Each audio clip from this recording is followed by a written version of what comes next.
Assalamualaikum warahmatullahi wabarakatuh. Perkenalkan, nama saya Rizwan Hadir. Perkenalkan, nama saya Bian Arif Jaya. Perkenalkan, nama saya Edi Jaya. Perkenalkan, nama saya Muhammad Basir Firmansyah. Kami di sini akan menjelaskan tentang perubahan sosial yang terdiri dari pengertian perubahan sosial, ciri-ciri perubahan sosial, dan jenis-jenis perubahan sosial. Pengertian perubahan sosial. Perubahan sosial adalah segala perubahan pada lembaga-lembaga kemasyarakatan dalam suatu masyarakat yang mengaruhi sistem sosial, termasuk di dalamnya nilai-nilai, sikap-sikap, dan pola perilaku di antara kelompok-kelompok masyarakat. Ciri-ciri perubahan sosial. Perubahan sosial yang terjadi dalam masyarakat memiliki beberapa ciri-ciri, antara lain sebagai berikut. Yang pertama, setiap masyarakat mengalami perubahan, baik secara lambat maupun cepat, sehingga tidak ada masyarakat yang berhenti perkembangannya. Yang kedua, perubahan yang terjadi pada suatu lembaga kemasyarakatan akan diikuti oleh perubahan-perubahan pada lembaga sosial lainnya. Hal ini disebabkan oleh lembaga-lembaga sosial bersifat independen, akan saling mempengaruhi sehingga sulit untuk mengisolir perubahan pada lembaga-lembaga sosial tertentu.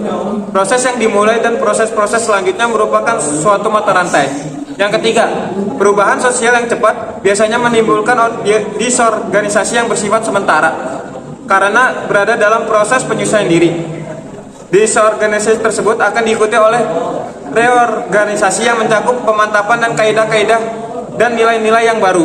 Yang keempat, perubahan sosial yang terjadi dalam bidang material dan imaterial karena keduanya memiliki hubungan timbal balik. Yang kelima, karena keduanya memiliki hubungan timbal balik, secara tipologis, perubahan sosial dapat dikategorikan dalam beberapa bentuk, yaitu sebagai berikut. Yang A, proses sosial. Proses sosial yaitu pergantian beragam perhargaan, fasilitas, dan anggota dari suatu struktur. Yang B, segmentasi atau pembagian, yaitu pemekaran unit-unit struktur yang tidak terlalu berbeda dengan unit-unit yang telah ada. Yang C, perubahan struktur, yaitu timbulnya peran dan organisasi yang baru. Dan yang terakhir, perubahan struktur kelompok, yaitu pergantian komposisi kelompok, tingkat kesadaran kelompok, dan hubungan antar kelompok dalam masyarakat. Di sini saya akan menjelaskan tentang bentuk-bentuk perubahan sosial.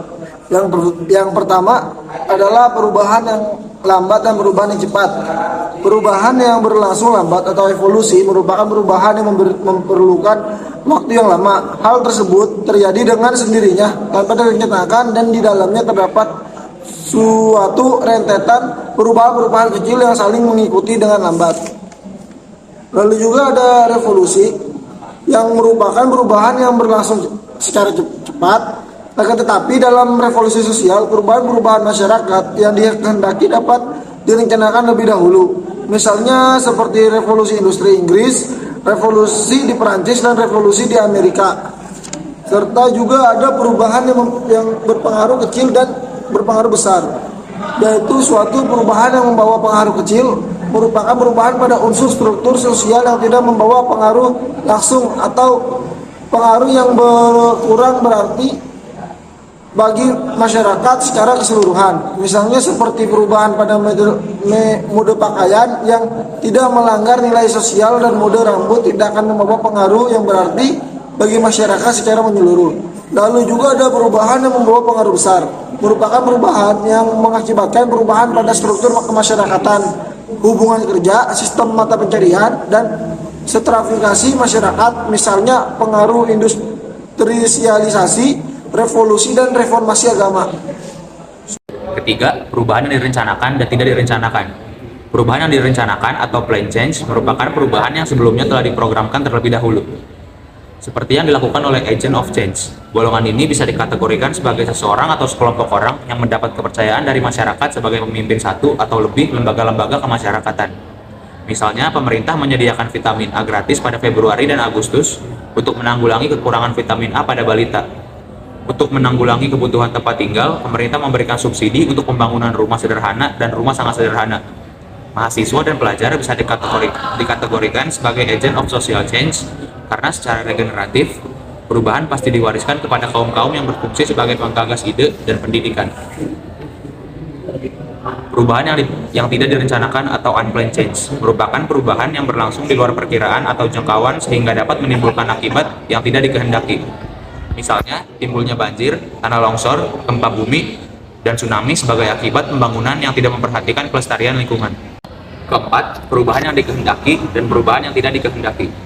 Perubahan yang dikehendaki atau intended change merupakan perubahan yang diperkirakan sesuai dengan perubahan di masyarakat agar lebih teratur dalam segala bidang pembangunan. Perubahan yang dikehendaki biasanya direncanakan dahulu, sehingga benar-benar terukur dan terarah. Misalnya perubahan tata cara memilih presiden.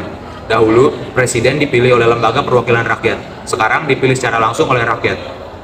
Perubahan yang tidak dikehendaki atau unintended change merupakan perubahan yang terjadi tanpa disengaja dan tidak diinginkan oleh pihak-pihak yang mengadakan perubahan, ataupun oleh masyarakat itu sendiri. Perubahan ini memunculkan masalah-masalah yang tidak dikehendaki dan dapat memicu kekacauan atau kendala dalam masyarakat. Misalnya, akibat urbanisasi dapat menimbulkan masalah perumahan di perkotaan, yaitu adanya rumah-rumah kumuh. Sekian dari kelompok kami. Terima kasih. Wassalamualaikum Waalaikumsalam warahmatullahi wabarakatuh.